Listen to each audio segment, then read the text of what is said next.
Welcome to Unity Health, Harris Medical Center in Newport, and we get to come each and every month and visit with the folks over here and find out some great things that are going on. And we have a young lady that I've known a long time, and I'll let her introduce herself and also tell you what her title is here at Unity Health. Hi, Dee. Hi, Dee. You doing all right? I'm doing pretty good. Good deal.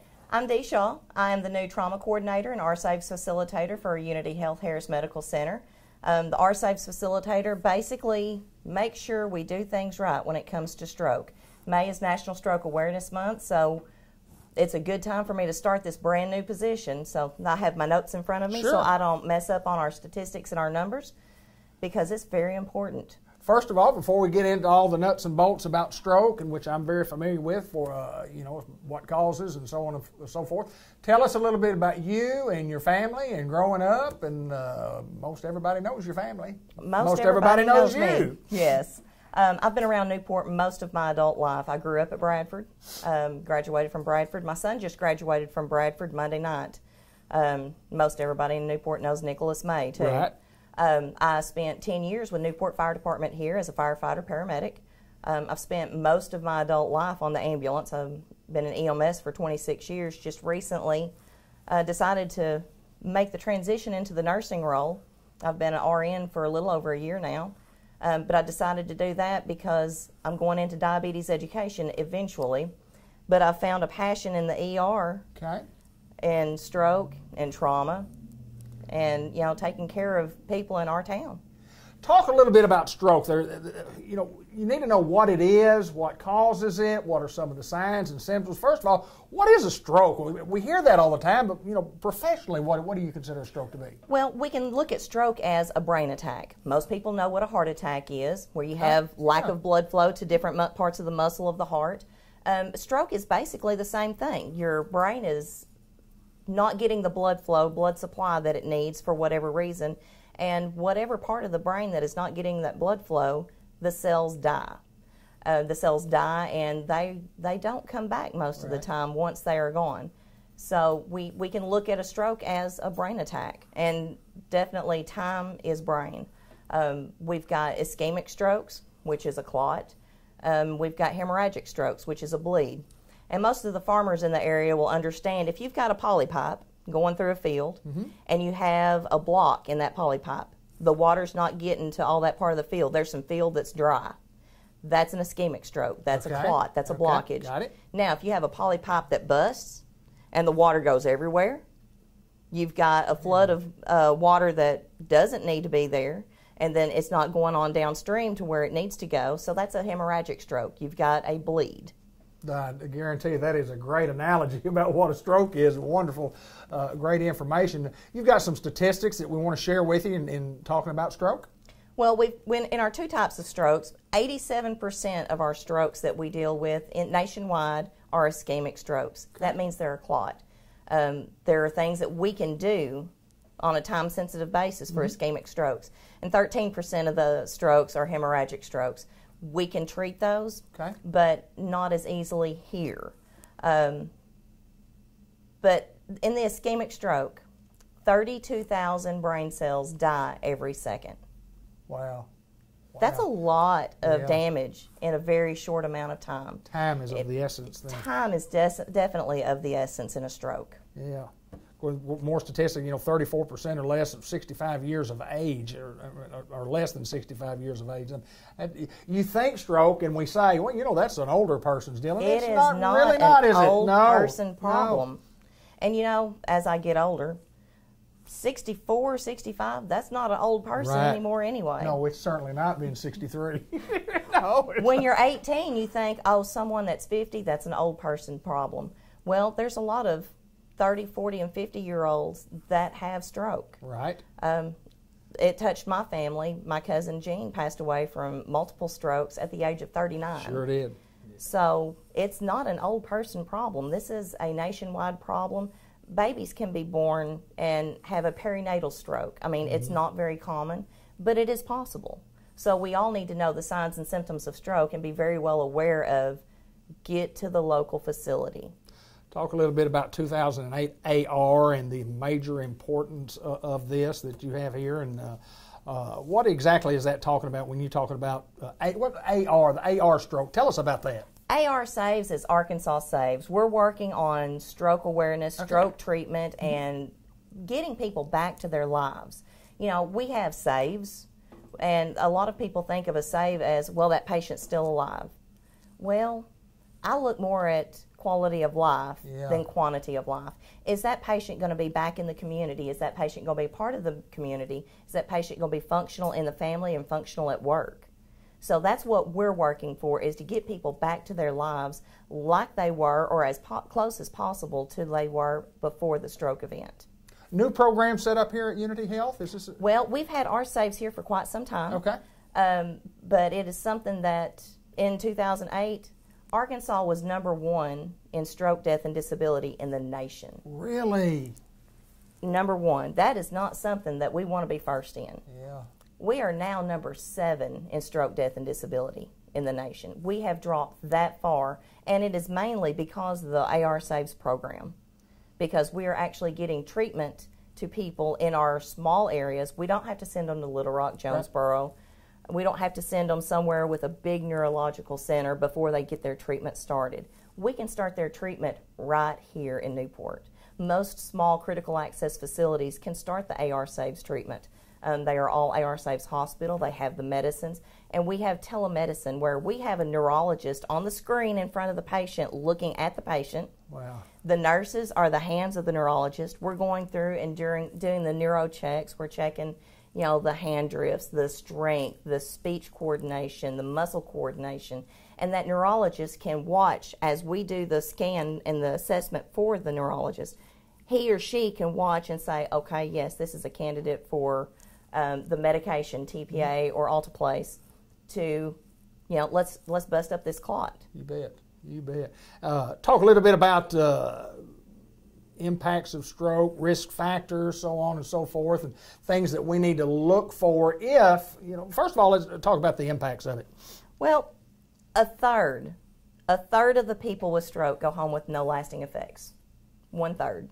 That's a great percentage. That's a pretty good percentage. That's a good percentage. Yeah. It was not like that in 2008. Okay. It was nowhere near that high. So we've made leaps and bounds towards that. 1/3 of the people go to a nursing home, though. Okay. So the same number of people that go home go to a nursing home. And 1/3 of the people go to the funeral home. Wow. Man, when you put it that way, those numbers are kind of... Yeah, that's a good number to go home, but it's also a big number to go to the nursing home and a big number to go to the funeral home. It is that. I want to talk a little bit about risk factors and what determines what should we look at, or what are the risk factors for stroke? High blood pressure. #1. High blood pressure is major in stroke. Also smoking. Right. Smoking is, you know, it's a vice for so many people. And so many people say, well, I don't cough. I don't have this problem. I don't have that problem from smoking.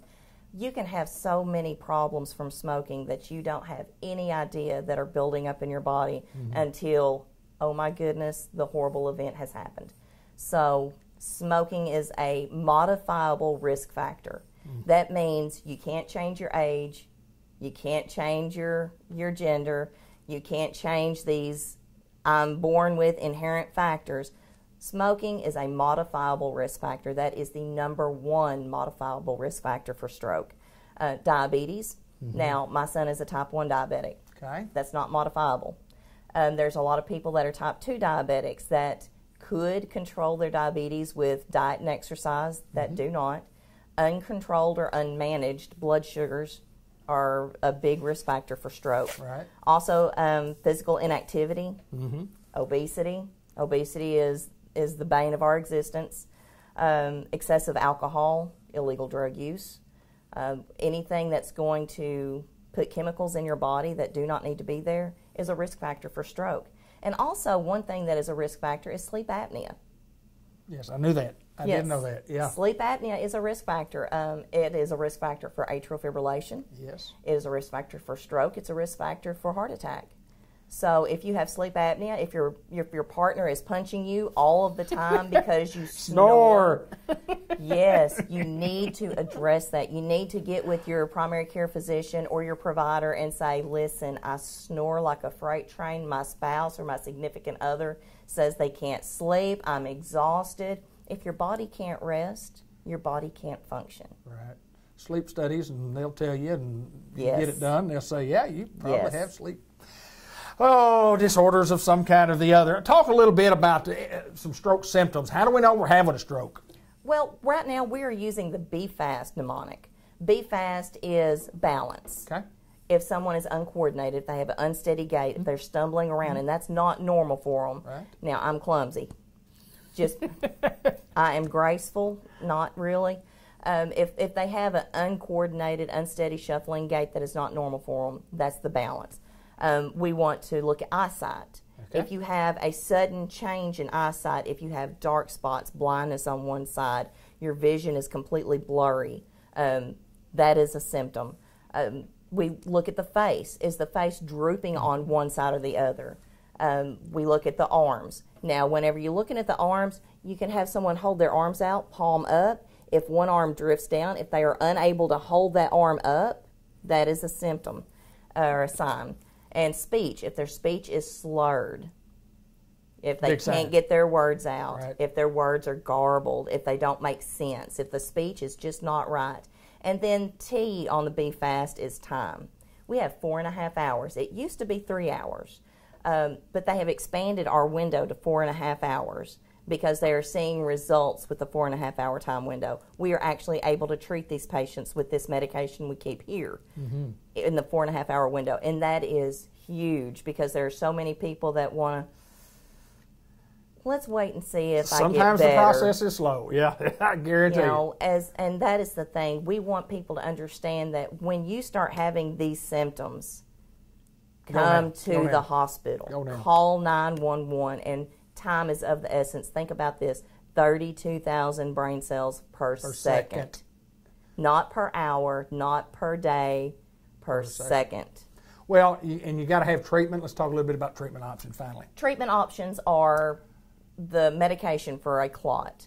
The ischemic strokes, we have the TPA and the Alteplase here that are clot busters. We have thrombectomy, which is available at the neurological centers. Okay. That can be done in 24 hours. Okay. So if we don't have a clot that can be busted here, we can get them to UAMS or another neurological center where they can do a thrombectomy. That's where they go in and take the clot out. And that can be done up to 24 hours if they have collateral circulation, which means the little vessels are going around the clot and still taking care of that brain tissue past the clot, but it needs to come out.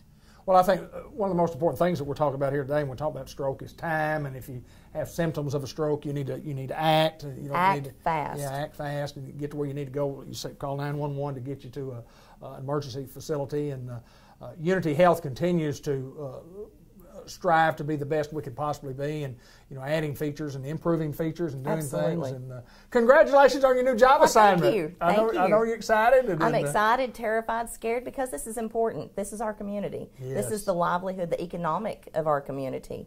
There's one of our stats that we had was $34 billion with a B dollars was spent on stroke with direct and indirect cost in 2017. Wow. $34 billion, Yeah. whether in disability, nursing home stays, medicines, treatments, rehab, whatever. If we can stop it beforehand, we don't have to worry about that as much. That would be a huge economic impact on our small area. Sure it would. We've had lots of people that have had strokes. We've had lots of people that have not recovered well from strokes. When I started in EMS a long, long time ago, 93, it was... When was that? 93. That's what I thought you said. It was a go slow, we don't want to raise the blood pressure. Be quiet, don't get them agitated. Now it's let's get them there quick. Go. We've got to start the treatment, and we have that treatment here. Absolutely. And I think that is amazing. I do too. We don't have to go to Jonesboro. We don't have to go to Little Rock to get things started. We can save lives. We can save quality of life here in Newport. Right here in Newport, Arkansas, at Unity Health Harris Medical Center. Dee, good to see you, and I It's good to appreciate you see so you, much, Dee. girl. Good to see you. It's Thank always you. my pleasure. And I guess if you need more information, they can get in touch with you here. How would we call you here? Business hours, Monday through Friday, 8 to 4:30 or 5. Okay. 870-523-8911. 8911 right here at Unity Health Harris Medical Center, Newport. Thanks, Dee. Thank you.